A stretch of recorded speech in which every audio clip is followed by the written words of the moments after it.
Olá, gente! Bom dia, boa tarde, boa noite, depende da hora que você estiver assistindo. Eu sou o professor Flávio, de Itajubá, Minas Gerais. Estou falando pela Associação Teológica Cason, a Escola do Conhecimento. Nós estamos falando sobre heresiologia. Estamos na nossa parte 2 da apostila. Se você não tem apostila, dá para acompanhar nós por aqui. Você que é aluno, está mais fácil. Nós temos aí 4 vídeos anteriores na sequência, um, dois, três, quatro. Esse é o quinto, mas é a parte 2 da apostila. Então hoje nós vamos falar, com a graça de Deus, nós vamos falar sobre, deixa eu ver aqui, vamos falar hoje sobre, peraí, o que leva muitas pessoas a se ligarem às seitas? O que será que leva pessoas a se ligar às seitas? Então a gente pode olhar aí, ó, a incapacidade de submeter-se, sua capacidade de andar, sua incapacidade de andar em unidade, sua fragilidade mental, falta de conhecimento. Então nós temos aí, né? Falta de um relacionamento íntimo com Deus. Simples, né? O que leva algumas pessoas a entrar em qualquer beco, vamos dizer assim, né? Aceitar qualquer coisa. Falta de buscar a Deus, falta de discernimento, falta de intimidade com Deus, né? Falta de filtrar, de analisar. Então, sua incapacidade de se submeter, não é verdade? Então, tem aí vários itens que dá para a gente perceber o porquê que as pessoas elas não se submetem. Olha aí para você ver na apostila. Incapacidade de submeter, incapacidade de andar em unidade, fragilidade mental, falta de conhecimento das escrituras, fragilidade mental e psicológica. Né?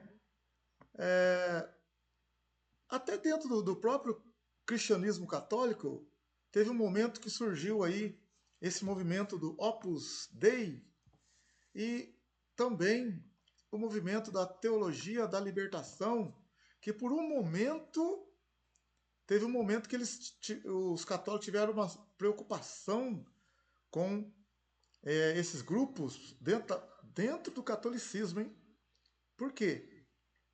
Foram vistos assim com um pouco de desconfiança, porque no primeiro momento esse grupo do Opus Dei, eles o pessoal ficou meio assustado, porque eles tinham elitismo, tinham controle, os membros não divulgavam sua afiliação abertamente, o que alimentava suspeitas. Né? Eles tinham uso de disciplina rígida, severidade ali, era uma instituição dentro da Igreja Católica que procurava ajudar na parte social muitas pessoas, mas que teve ali também a sua diretoria, a sua hierarquia, que começou a querer ficar à parte dos conceitos da Igreja Católica. Né? Ficaram também, começaram a associar também com questão política, mas se afastaram um pouco da visão do Vaticano. Mas hoje a gente observa que já entraram num consenso e hoje já está um pouco mais aceita o Opus Dei dentro do cristianismo católico. Mas teve ali um momento de dificuldade de aceitação. A teologia da libertação também, ela que surgiu aqui nos anos 60, que tinha como intenção não só pregar o evangelho, mas também ajudar os pobres, né? Mas teve por um momento também de desconfiança, um momento de desconfiança por parte dos católicos, por causa de quê? Por causa do quê? Por causa do jeito que foi levado. Usou ali luta de classes, análise de estruturas opressoras. Teve-se um tipo de marxismo no início que era incompatível com a teologia cristã e eles negavam também a transcendência e a dignidade da pessoa humana. Teve uma confusão também entre o reino de Deus e os projetos temporais. A Igreja Católica reagiu, né? E em 1984, 1986, eles corrigiram os exageros da teologia da libertação. Hoje já é mais aceita. Dentro do cristianismo também protestante, das igrejas protestantes evangélicas, tem aí a teologia freudiana, a teologia de Freud. O que é a teologia de Freud?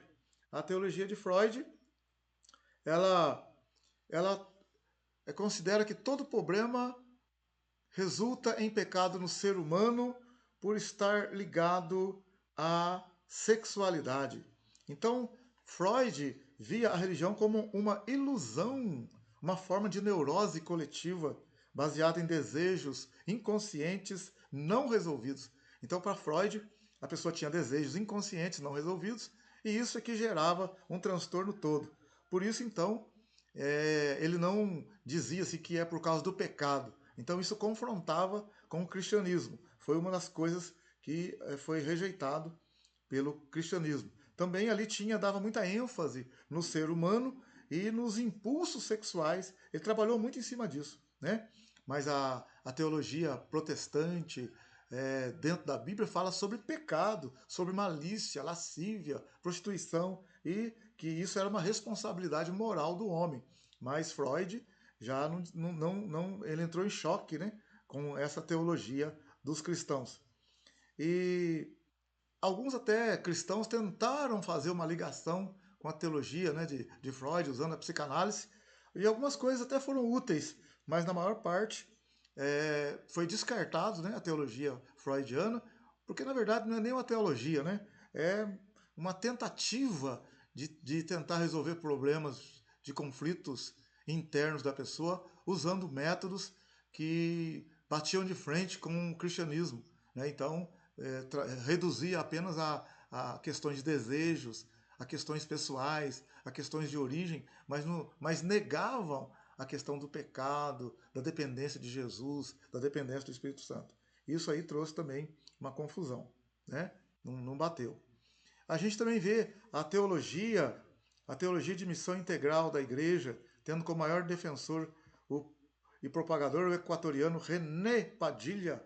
Então essa teologia também de missão integral, ela misturou evangelho e justiça social, temor de politização e marxismo. Então os protestantes também no momento, ainda que o René Padilha usou a Bíblia, né, ele trouxe um pouco de confusão na década de 70 no meio cristão, porque os cristãos, na maior parte, principalmente as igrejas históricas e reformadas, não aceitaram o modelo de visão de missão integral da igreja, porque ficaram preocupados com ele falou muito de justiça social e não de Bíblia, de dependência do Espírito Santo e tal. Então a evangelização ficou um pouco aquém. E a teologia da prosperidade, que é conhecida de todos nós aí, né? Que é a teologia das igrejas neopentecostais, que fala muito de dinheiro, de provisão, de buscar bênção, esse tipo de coisa. Então, nós aqui, de forma geral, né, assim, nesse primeiro momento da nossa apostila, mostrando aí que a teologia, né, do Opus Dei e a teologia da libertação, dentro da Igreja Católica, teve ali uns conflitos de não aceitação no primeiro momento, por questões ali doutrinárias, questões de visão. A própria Igreja Católica, que tem adeptos, né, que tem católicos no Opus Dei, que tem católicos na missão, na teologia da libertação, entre eles mesmo teve alguns conflitos. E dentro também da teologia protestante, você vê ali do René Padilha, né, que trouxe lá a missão integral, ele quis acoplar tudo, né, tentar uma justiça social, também a forma como foi feita deu um susto nas igrejas tradicionais, nas igrejas protestantes, ficaram assim meia quem, porque aí começa a misturar política, começa a misturar outras coisas que não é a Bíblia, e as pessoas confundem um pouco. Isso assustou os protestantes também. E a teologia da prosperidade, que é a teologia dos neopentecostais, né, das igrejas novas que surgiram depois da década de 70, 80, que trouxeram essa questão de receber bênção, só bênção, dinheiro, prosperidade. Deus não quer ninguém pobre, todo mundo tem que ser rico. e Jesus era rico e tal e tal. Isso aí também trouxe um pouco de confusão. Então, dentro da Igreja Católica, teve os grupos também que no momento foram rejeitados, mas a Igreja Católica já procurou dar uma melhorada lá, já são mais aceitos, né? O Opus Dei, a Teologia da Libertação, já são mais, tá mais tranquilo. Né? No meio evangélico dos protestantes, essa questão também de trabalhar com o social já está tendo assim uma melhor aceitação. Um pouco da preocupação é com a teologia da prosperidade, a questão do coach. É isso que agora nós estamos enfrentando aí. E, né, e outros, muitos escândalos também, a gente vê nas mídias, né, no YouTube, líderes falando muito de dinheiro, falando muito de oferta e tal, forçando a barra, prometendo mil coisas. Então essa teologia da prosperidade aí assusta muito, assustou muito e assusta muita gente ainda. Né? Agora, vamos continuar aqui, dentro da nossa apostila, nós vamos falar aqui da. Falei agora, ó, dentro da nossa apostila, a gente vai falar como evangelizar alguém de uma seita. Como evangelizar alguém de uma seita, ó. Então, primeira coisa, não questione os costumes da seita. Se você não tem pleno conhecimento de suas doutrinas, para que não seja confundido ou esteja desprovido do conhecimento e da preparação espiritual. Outra coisa, não deixe que sua fé seja abalada pelos questionamentos, né? Não deixe que sua fé, você que crê no Senhor Jesus, não deixe que sua fé seja abalada pelos questionamentos. Você tem que ter plena convicção e saber expor as escrituras. E quando não souber responder, é melhor não dizer nada do que falar besteira e criar maior heresia ainda. Você e eu, né, devemos procurar apresentar o melhor da nossa fé, não os pontos negativos, né? Apresentar o melhor da sua fé, não os pontos negativos da fé do outro. Uma fé pura e sincera abala as estruturas do inferno e move montanhas. Então, se uma fé positiva, uma fé poderosa abala as estruturas do inferno, o que se dirá então se essas seitas são baseadas em enganos? Aí que a fé positiva derruba mesmo, né? Não busque honra para si. Na verdade, a salvação, ela vem pelo convencimento do Espírito Santo. Prepare-se espiritualmente para entrar em campo de batalha. Nossa luta não é contra a carne, nem contra o sangue, contra os principados e potestades. Então, como evangelizar alguém de uma seita? Olha aqui, ó. Primeira coisa, lá é Pedro capítulo 3, verso 15. O que está escrito em Pedro 3,15? Olha aí para você ver. Pega a Bíblia aí, dá uma olhadinha. Pedro 3,15, ó. Quer ver uma coisa? Só para a gente embasar aqui nossa fala. Olha aí, abre comigo aí. Deixa eu ver aqui. 1 Pedro 3,15, ó. Antes santificai Cristo como Senhor em vosso coração. Estais sempre preparados para responder com mansidão e temor a todo aquele que vos pedir a razão da esperança que há em vós. 1 Pedro 3,15. Então a gente tem que estar preparado para poder, se a gente quiser evangelizar alguém de uma seita, de um pensamento contrário. Temos que estar bem preparado, ter educação, não ser grosso, já não entrar, não chegar dando voadora na pessoa. Vai com calma, vai com calma. Jesus amou os pecadores. Jesus não pecou, mas amou os pecadores. Trouxe as pessoas para perto dele. Então vamos também de forma agradável. Às vezes não é naquela conversa exatamente que a pessoa vai ser convencida. Você precisa de mais tempo com ela. Então um pouco aqui hoje, daqui 3 dias, daqui uma semana. Então vai com calma, tá? Mas você tem que estar bem convicto da sua fé. É aquele exemplo, né, de, por exemplo, como é que você sabe que uma nota de 100 ela é verdadeira ou ela é falsa? Então você precisa saber as características da nota verdadeira, né? Ela tem um fio ali de proteção, né? Ela tem a marca d'água, ela tem algumas características ali. Você quer ver uma coisa? Só para a título de informação, já que a gente está falando sobre isso, você quer ver? Olha aí, ó. Olha aí.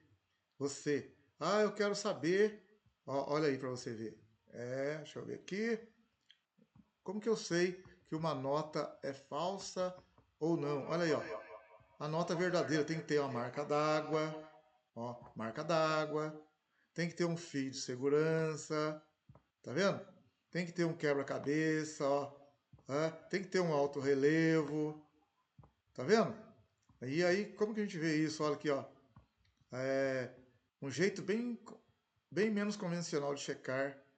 Na lateral direita, se você colocar a nota na horizontal, na altura do olho, vai ver surgir o valor, né? Então, a gente tem meios pelos quais a pessoa descobre. Ó, ainda há um truque de mestre com luz fluorescente, o número de série da nota fica amarelo. Então existe aí todo um, né, meios para saber como identificar. Ó, marca d'água. A dica é colocar a nota contra a luz na parte clara, que fica no meio. Vai surgir bem fraquinhas as imagens do número e do animal representante daquela célula. O fio de segurança. Há uma linha que cruza as notas de 10, 20, 50 e 100 na vertical. Ela é escura, mas só fica visível contra a luz. Se você colocar uma luz bem pertinho da nota, vai ver o valor e a palavra reais. Né? Então, o que eu estou querendo mostrar? Estou querendo mostrar que para a gente saber como que é o falso, primeiro a gente tem que ter convicção do verdadeiro, você tem que ter convicção da sua fé, da sua crença em Jesus Cristo como Senhor e Salvador, que Jesus morreu por nós, todos nós estávamos em pecados, Ele é o Salvador, Ele é o Senhor. Você tem que entender isso, que a Bíblia é a única fonte de fé, de iluminação para a nossa fé, sabe? Entender que nenhum homem pode remir a si mesmo, se salvar, que o pecado é caríssimo e que todos nós estávamos condenados, né? Romanos 3:23, todos pecaram e afastados estão da glória de Deus, mas são resgatados, justificados gratuitamente pela redenção que há em Cristo Jesus. Então a gente tem que ver. Eu estou falando aqui de forma geral, né? Crer em Deus, Pai, Filho e Espírito Santo, né? No Espírito Santo como uma pessoa que guia nós. Somos marcados, selados, fomos tirados, resgatados do poder das trevas e transportados para o reino de Cristo pela fé. Né? Nós somos nova criatura, nascemos de novo. Entende? Então, eu estou falando aqui de forma resumida, você tem que ter certeza. Por isso que esse curso de teologia ajuda, né? Nós temos uma aula aí, né? Tivemos uma aula sobre soteriologia, né? O que é conversão, né? Começa com arrependimento verdadeiro, uma fé verdadeira em Cristo, um tempo para entender o que Cristo, como Cristo quer que a gente viva. Então nós temos um arrependimento verdadeiro, uma fé viva em Cristo, que dá que dá então origem à regeneração, ao novo nascimento. Aí vem então a justificação, né? Aí depois da justificação vem a adoção, depois vem a santificação, a glorificação. Mas isso aí é outra aula, só para você ver. Então o que Pedro fala? 1 Pedro 3,15? Precisamos ter convicção primeiro da nossa fé, para depois evangelizar alguém de uma seita, alguém que não crê de acordo com a Bíblia Sagrada. Entendeu? Senão a gente vai acabar sendo levado por eles. Tá ok? Continuando aí na nossa, na nossa aula aí. Vamos lá, olha aí. Ó. Quais são as formas de doutrina? Formas de doutrina que existe, ó. Existe pelo menos 3 formas de doutrina. Ó, uma é a doutrina de Deus, a outra é a doutrina de homens, a outra é, escuta aí, a doutrina de demônios. Tá? 3 formas de doutrina: doutrina de Deus, doutrina de homens, doutrina de demônios, conforme você viu aí. Doutrina de Deus, palavra do Senhor, Bíblia, doutrina dos apóstolos, de Cristo, arrependimento, fé em Cristo, novo nascimento, justificação por meio de Cristo, adoção por Deus, santificação, glorificação. Tá? Então, é entregar a vida para Cristo. Cristo é o Senhor e Salvador. Não há outro caminho. Ele disse: eu sou o caminho, a verdade e a vida. Ninguém vem ao Pai a não ser por mim. Então, a doutrina de Deus, da Bíblia Sagrada. Né? Timóteo 3,16, toda a escritura é inspirada por Deus, é apta para ensinar, para corrigir, para redarguir, para exortar. Amém? Aí tem a doutrina de demônios. Aliás, desculpa, a segunda, a doutrina de homens. É o homem que às vezes até mistura a Bíblia com outros livros, ou mistura a Bíblia com crenças, experiências que não tem nada a ver com Bíblia. Tá? Então traz a tradição dos homens, os costumes dos homens, os acréscimos dos homens, ou a subtração dos homens em relação àquilo que é de Deus. Os homens têm tendência a somar por mais coisa, a diminuir, a multiplicar ou a dividir as coisas. Não, a Bíblia é a Bíblia, a salvação por meio de Cristo, não por obras. Né? É de graça, por meio da fé. Isso não vem de vós, é um presente de Deus. Então nós temos a doutrina de Deus, a doutrina de homens, a doutrina de demônios, que está bem esmiuçada aí. Demônios também inspiram pessoas para trazer coisas terríveis, para poder escravizar os homens. A Bíblia fala, segundo aos Coríntios 12, lá no final, desculpa, segundo aos Coríntios 11, o diabo se transforma em anjo de luz. Seus ministros também fazem a obra, ministros do diabo, fazem a obra do diabo, trazendo coisas, trazendo doutrinas que não são de Deus, tá? Eu estou falando assim de forma geral, porque daqui a pouco eu vou colocar para vocês aí pelo menos 30, mais de 30 nomes de religião, filosofia de vida, que possuem doutrinas que não são 100% de Deus. Às vezes tem algumas que parecem de Deus, tem outras que são de Deus e tem apenas algumas heresias. E tem aquelas que são do demônio mesmo. Daqui a pouco eu vou postar para você, você vai entender, né? Por que, nós estamos falando isso. Tem coisa que é Bíblia, né? E tem coisa que é muito fora da Bíblia, tá? Então vamos lá. Aí, então nós temos a doutrina de Deus, a doutrina dos homens, a doutrina de demônios. Depois, agora, a gente vai ver também como que a gente identifica uma seita, ó. Como que a gente identifica uma seita? Identifica por meio de adição. Elas utilizam da Bíblia, mas apresentam ensinos que são do fundador ou de líder, ou ainda de um suposto profeta ou profetisa, dando a eles uma como de igual ou valor maior do que o da Bíblia. Então, eles podem acrescentar, como eles podem subtrair, rebaixam a pessoa de Jesus, negam que Jesus tem um corpo humano real ou que tem uma natureza divina igual a de Deus. O mesmo consideram que Jesus Cristo são coisas distintas, dada a natureza maligna e corrompida do homem. Então eles diminuem a pessoa de Jesus, subtrai. E ainda multiplica, afirma crer na obra vicária e expiatória de Jesus, mas negam a eficácia absoluta. Aí o que eles fazem?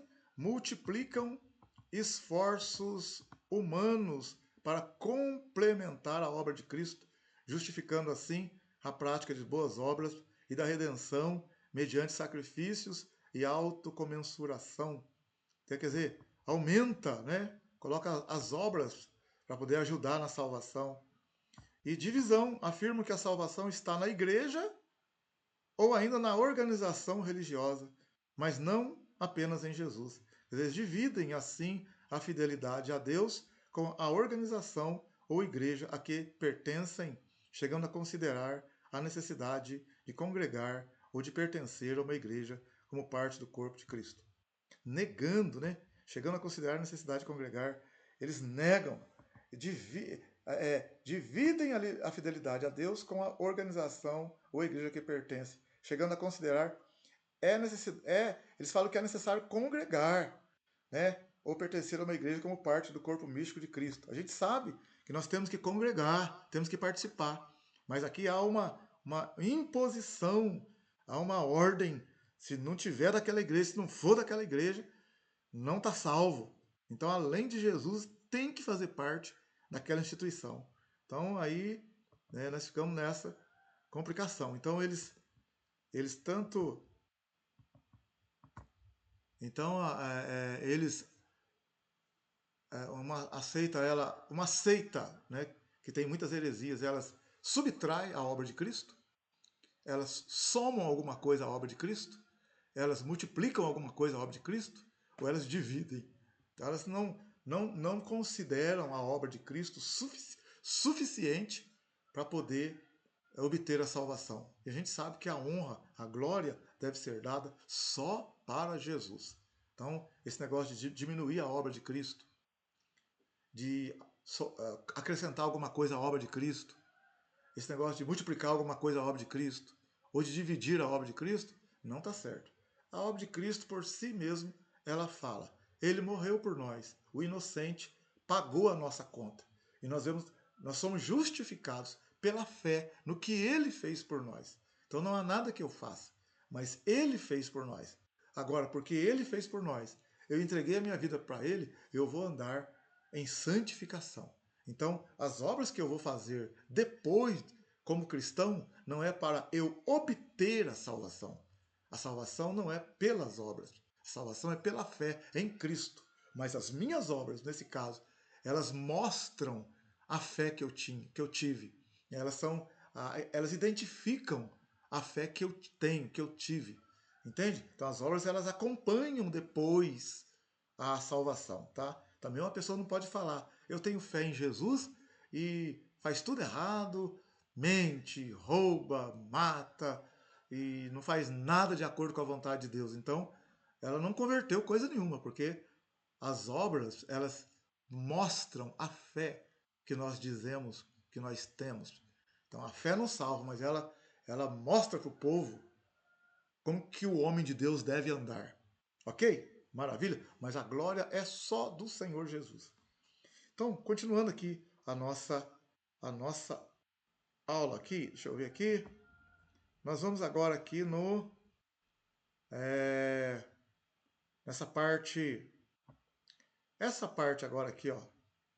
O Instituto Cristão de Pesquisa classifica as seitas em, olha que interessante, o Instituto Cristão de Pesquisa classificam as seitas em secretas. Olha que interessante. A maçonaria, teosofia, Rosa Cruz, esoterismo. Então, são instituições secretas. Na página 23. O Instituto Cristão de também classificam as seitas em pseudo-cristãs, quer dizer, parecem cristãs, mas não são 100%. Mormonismo, Testemunho de Jeová, Adventismo do Sétimo Dia, Ciência Cristã, Meninos de Deus, Igreja Apostólica da Santa Vó Rosa. Então, são pseudo-cristãs. Tem ainda também aquelas pseudo-cristãs, repito, são aquelas que parecem cristãs, mas negam a eficácia da mesma. Né? Nós temos aqui, ali até apareceu o Testemunho de Jeová ali, né? E o Adventista do Sétimo Dia, mas não são todos Adventistas do Sétimo Dia, mas algumas partes, alguns Adventistas, infelizmente, estão fora disso, estão andando de forma errada, assim, não 100% na Bíblia. Acrescentam algumas coisas. Mas existem adventistas que estão andando de acordo com a vontade de Deus e estão dentro da palavra. Então existe também outro grupo, o grupo dos espíritas. Então nós temos o grupo das secretas, das seitas secretas, o grupo número 2 da pseudo-cristãs, número 3 das espíritas, que é o kardecismo, Legião da Boa Vontade, racionalismo cristão. Então nós temos aí o grupo dos espíritas, né? O kardecismo, a Legião da Boa Vontade, racionalismo cristão. Nós temos também o grupo das afro-brasileiras, aquelas que têm sua origem na África e também suas subdivisões, né? Suas ramificações. Nós temos a Umbanda, a Quimbanda, Candomblé, Voduísmo, Cultura Racional, Santo Daime. Nós temos ainda, deixa eu ver aqui, nós temos ainda, deixa eu ver se eu tenho mais um grupo. Nós temos ainda as orientais, que é a Seishinoe, Igreja Messiânica, Arte Mahikari, Hare Krishna, Meditação Transcendental, Igreja da Unificação, Monismo, Perfeita Liberdade. Nós temos ainda mais uma divisão aqui, espera aí. Temos ainda Deixa eu ver aqui. Ah, os unicistas. Os unicistas. Aqueles que acreditam que Deus é único, não tem. Deus é único no sentido assim, Jesus é tudo. Não tem, são contra ou não aceitam a teologia da Santíssima Trindade. É o Voz da Verdade, a igreja local do Witney e Watmani, os adeptos do nome Yehoshua e as suas variantes, né? Só Jesus no caso aqui, Tabernáculo da Fé, Cristadelfinianismo. Eles são unicistas. O que são unicistas? Ó, é uma contraproposta à formatação, à teorização da trindade, triunidade, trinitarianismo e afins. Né? Então, o unicismo é contra, não aceita a trindade, a teologia da Santíssima Trindade. Então, deixa eu ver se eu tenho mais algum grupo aqui. Nós temos vários grupos. Deixa eu ver se tem mais, tem mais alguns. Só um minutinho só. Então, deixa eu ver. Nós temos vários grupos aqui. 34 da Rubiose. Aí depois vamos para a conclusão. Então nós temos. Deixa eu dar uma olhadinha aqui. Deixa eu falar com você aqui. Então nós temos aí, ó, na nossa. O Instituto Cristão. O Instituto Cristão de Pesquisa, eles dividem, né, eles classificam as seitas em, número 1, secretas, que é a maçonaria, a teosofia, o Rosa Cruz e o esoterismo. Então, número 1, secretas. Aí tem as pseudocristãs, que é o mormonismo. Pseudocristãs, aquelas que são, parece cristã, mas tem alguma coisa ali que não está batendo. Mormonismo, Testemunho de Jeová, Adventismo do sétimo dia. Lembrar bem, muitos adventistas já estão andando de acordo 100% com a palavra, tá? Mas um grupo ainda está ligado lá na salvação pelas obras da lei, por guardar o sábado como obra da lei, por também acreditar no livro lá da Ellen White. É claro, gente, que a Ellen White escreveu coisas legais, mas não pode colocar aquilo em pé de igualdade com a Bíblia. Também não podemos estar guardando a lei de Moisés 100%, claro que não. A lei cerimonial hoje, a lei cerimonial foi cumprida em Cristo Jesus. A lei moral, que é os 10 mandamentos, foi resumida ali agora. Jesus disse: amar a Deus sobre todas as coisas, com todo o teu entendimento, de todo o teu coração, e amar uns aos outros como Ele nos amou. Esse é o novo mandamento. O segundo é o novo mandamento. Né? O resumo da lei, Jesus disse, né, em Mateus 22, para o doutor da lei. Ele disse, o resumo da lei de Moisés é amar a Deus em primeiro lugar, com todas as tuas forças, com todo o teu entendimento, de todo o teu coração, e amar o próximo como a ti mesmo. O resumo da lei de Moisés. E Romanos capítulo 13 fala, o amor é o cumprimento da lei. Nós temos uma aula aí que fala, né, no nosso curso, na nossa escola, que fala sobre a lei e a graça. E a gente explica de uma forma mais ampla, mais minuciosa, detalhada sobre isso. Mas muitos adventistas hoje já estão entendendo e estão procurando andar na palavra, na nova aliança, na graça do Senhor Jesus. Mas então, repetindo, pseudocristãs, mormonismo, Testemunho de Jeová, um grupo de adventistas, nem todos, mas um grupo, a ciência cristã, Meninos de Deus, Igreja Apostólica da Santa Vó Rosa. Então esse grupo tem muitas coisas acrescentadas nas suas doutrinas ou subtraídas da Bíblia. É por isso que a gente chama de pseudo-cristãs. Mistura coisas de Bíblia com outras crenças.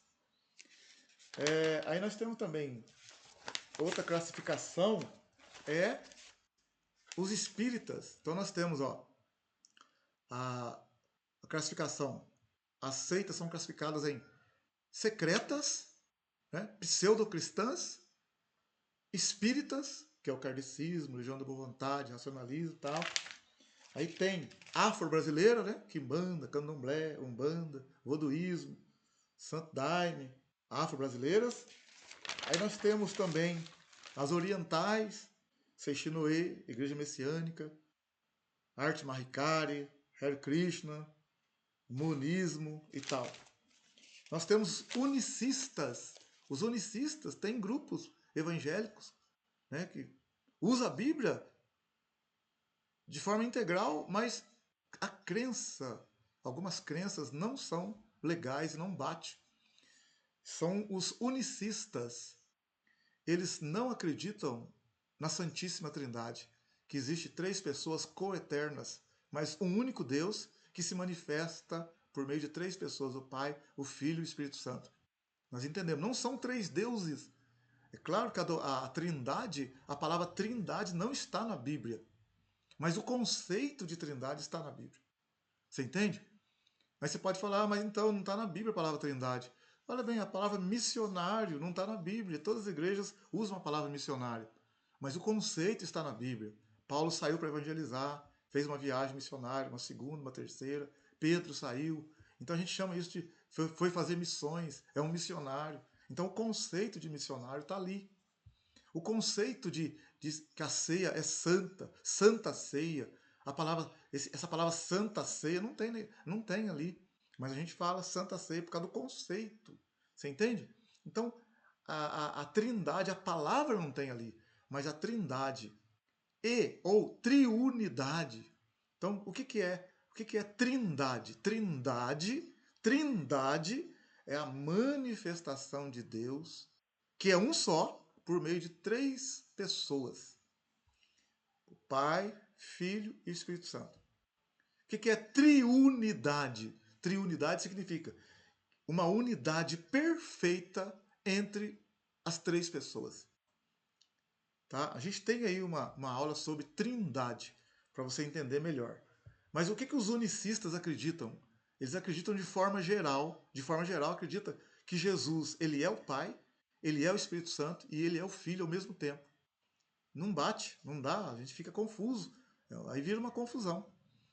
Tá? Ainda que a doutrina da Trindade é um ato de fé também, mas ela é mais compatível, está mais na linha bíblica do que a teologia unicista. Então, né, os unicistas, nós temos aqui o Voz da Verdade, a Igreja Local, adeptos do nome Yehoshua, Só Jesus, Tabernáculo da Fé, Cristadelfianismo. Então, esses são os unicistas.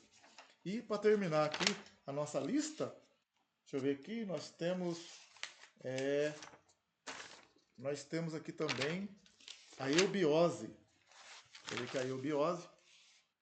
E a eubiose e esse crescendo em graça, né? Esse crescendo em graça, fundado por José Luiz de Jesus Miranda, um religioso porto-riquenho, foi um movimento que afirma ensinar a doutrina da graça. Ele afirmava ser Jesus Cristo homem e também o anticristo, e possui uma tatuagem do número 666 em seu antebraço. Ele se autodenominava como Jesus Cristo Hombre, que significa Jesus Cristo Homem. A sua igreja, a igreja no caso aqui, né, desse José Luiz de Jesus Miranda, a sua igreja proclamava-se o governo de Deus na terra e possui um símbolo similar ao dos Estados Unidos. José afirmava ter mais de 100 mil seguidores devotos pelo mundo, né, que isso não tem comprovação. E a eubiose, só encontrada em 2 unidades em todo o território, né? Tá, em Maria da Fé tem, em São Lourenço. A Sociedade Brasileira de Eubiose é uma sociedade fundada por Henrique José de Souza, 1883, apoiado por sua esposa Helena Jefferson de Souza, em São Lourenço, no ano de 1921. Seu conhecimento é uma síntese de filosofia, religião e ciência. Publicamente, a eubiose é conhecida como uma sociedade de esoterismo, teosofia e ocultismo, e seus integrantes são chamados de eubiotas. Né? Então, aqui nós temos, de forma geral, o nome de pelo menos 32 filosofias ou religiões que estão em desacordo com a Bíblia, que a gente considera seitas, ou algumas delas têm heresias que não são compatíveis com a Bíblia. Eu vou fechar aqui agora o quadro, resumir para você desse jeito assim, ó. Ó, você vai entender, só um minutinho aí, você vai entender. Deixa eu colocar aqui um quadro para você entender legal. Só um minutinho e melhor, para a gente ir para as nossas conclusões. Só um minuto, a gente passar aqui.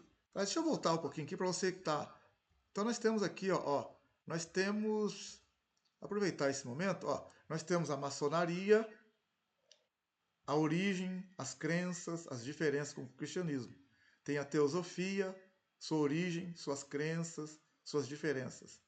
Nós temos a Rosa Cruz, a origem da Rosa Cruz, suas crenças, suas diferenças em relação ao cristianismo.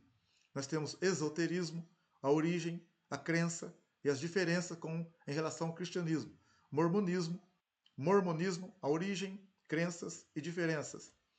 Temos o Testemunho de Jeová, a origem do Testemunho de Jeová, né? Aqui está escrito maçonaria, mas está errado. Aqui é crenças. As crenças dos Testemunhos de Jeová, né? As diferenças negam a divindade plena de Cristo, né? Etc. Aí tem também, deixa eu ver aqui se eu cancelar aqui, só um minutinho.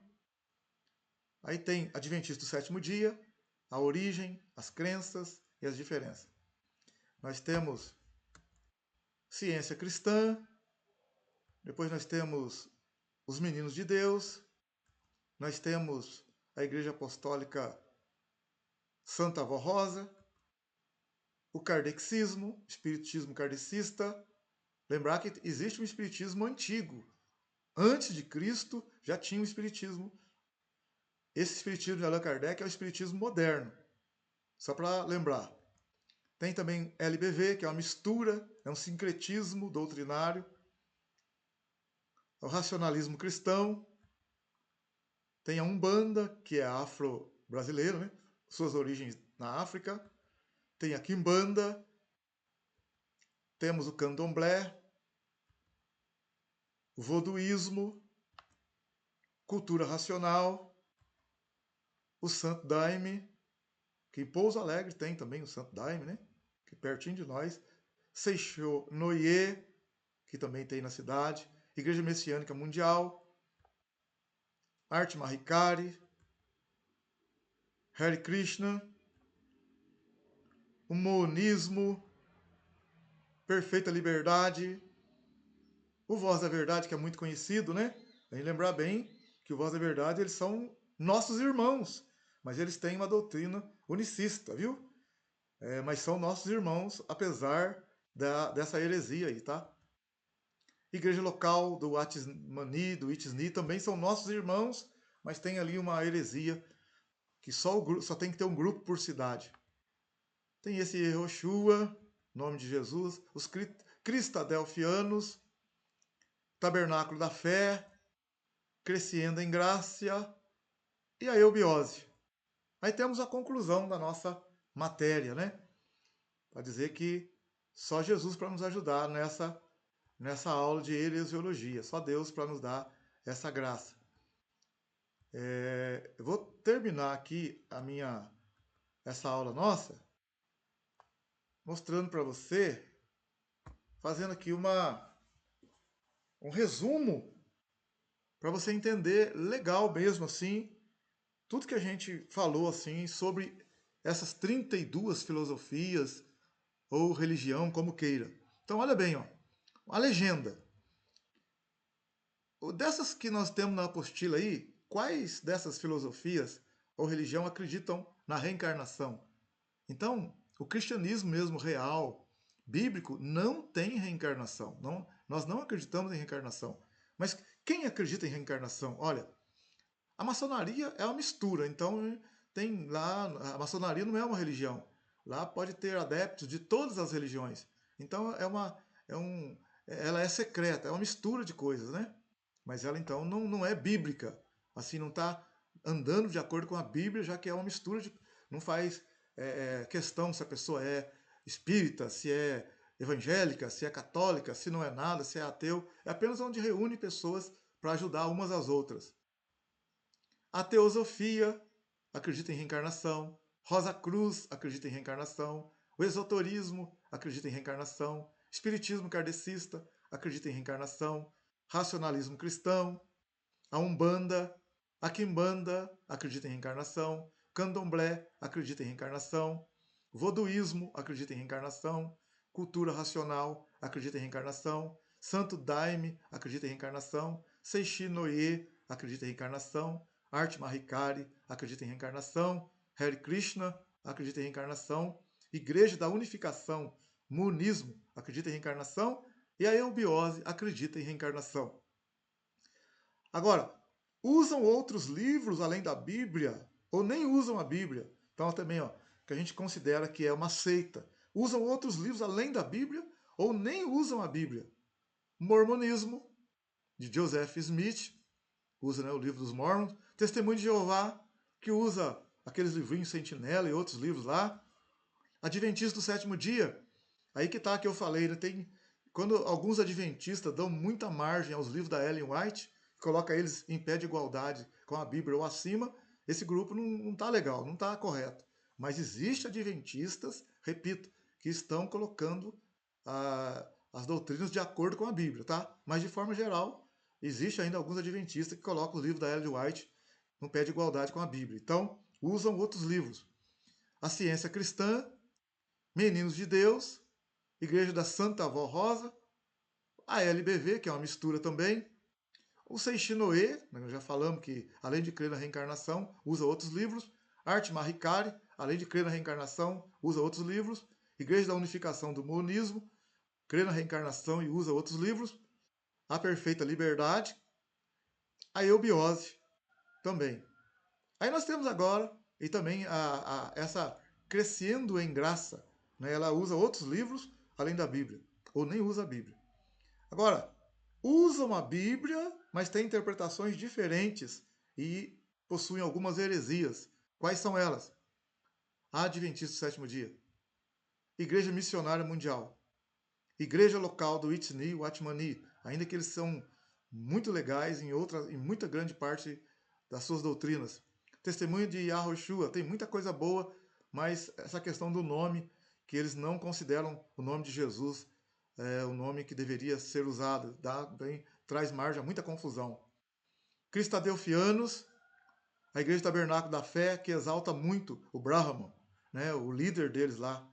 É complicado também. Ainda que o próprio fundador da Igreja Tabernáculo da Fé, num primeiro momento, ele andou na doutrina bíblica, mas depois da morte dele, criou-se uma confusão aí, e eles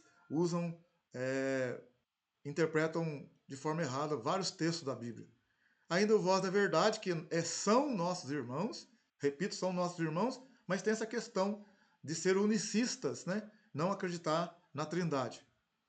Tá? Então aí, de forma geral, para você ter uma noção. Os que estão de vermelho acreditam em reencarnação. E a Bíblia, ela fala de ressurreição e não de reencarnação. Usam outros livros da Bíblia ou nem usam a Bíblia. Esses que estão em azul aí. E o de preto usam a Bíblia, mas tem interpretações diferentes e também tem heresias.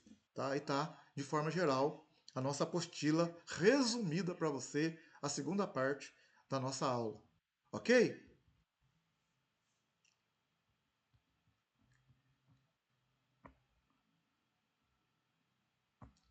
Então assim, gente, de forma resumida, tá aí a nossa segunda aula e o nosso fechamento da nossa matéria de heresiologia. É o vídeo número 5 e é a parte 2 da nossa apostila.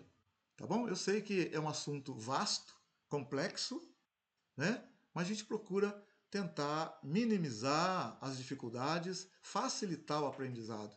A palavra de Deus diz que nós devemos então santificar Cristo em nosso coração, né? Está escrito em Pedro 3,15. Santificar a Cristo em nosso coração e estar sempre preparados para responder a cada um a razão da esperança que há em nós. Devemos estar bem firmados na palavra, na pessoa do Senhor Jesus. Outra coisa que é interessante também, finalizando a nossa aula aqui, Em Gálatas, no capítulo 1 de Gálatas, Paulo escreve aos Gálatas dizendo assim, ó, capítulo 1 de Gálatas, ele fala, interessante, Paulo fala assim, olha bem, Gálatas capítulo 1, versículo 8. Mas ainda que nós mesmos, ou um anjo do céu, vos anuncie outro evangelho, além do que já vos anunciamos, seja anátema, seja amaldiçoado. Assim como já o dissemos, agora de novo também digo: se alguém vos anunciar outro evangelho, além do qual já recebestes, seja amaldiçoado. Tá vendo, gente? Nós temos que estar no evangelho, Cristo, simples, purinho, sem ficar criando, inventando coisa. Aqui também em Efésios, no capítulo 4, diz assim, ó, diz assim, Efésios capítulo 4, e o Senhor Jesus, Efésios 4:11, ele mesmo deu uns para apóstolos, outros para profetas, outros para evangelistas e outros para pastores e mestres. Tem Bíblia que fala doutores. Por que Jesus constituiu apóstolos, profetas, evangelistas, pastores e mestres na igreja? Tendo em vista o aperfeiçoamento das pessoas que estão na igreja, dos santos, para desempenhar, para desenvolver o trabalho, o serviço, o ministério, para o crescimento, edificação do corpo de Cristo. Então, esses líderes que estão na Bíblia, que crê no Senhor Jesus de todo o coração, que não diminui, não soma, não multiplica, não divide, mas usa a Bíblia purinha, sem vangloriar, sem exaltação, mas a não ser a pessoa de Jesus, eles devem ter em vista o desenvolvimento das pessoas, aproximar as pessoas do Espírito Santo, de Jesus, de Deus, numa única fé, para que todos possam trabalhar bem por Senhor Jesus, dar um ótimo testemunho. Efésios 4:13, até que todos cheguemos à unidade da fé e do pleno conhecimento do Filho de Deus, à perfeita varonilidade, à medida da estatura da plenitude de Cristo, para que não sejamos mais meninos inconstantes, levados ao redor por todo o vento de doutrina, pelo engano dos homens que com astúcia induzem ao erro. Antes, seguindo a verdade em amor, cresçamos em tudo naquele que é o cabeça, Cristo. Amém? Graças a Deus. Então, gente, é aí a nossa aula de heresiologia de forma resumida, a parte 2. E tenho que lembrar que tem 4 vídeos anteriores a esse. Espero ter contribuído um pouco com você. Que você tenha fé no Senhor Jesus, creia que o Espírito Santo está conosco, está com você, creia na salvação por meio de Jesus. Ele é o Senhor, Ele é o caminho, a verdade e a vida. Ninguém vem ao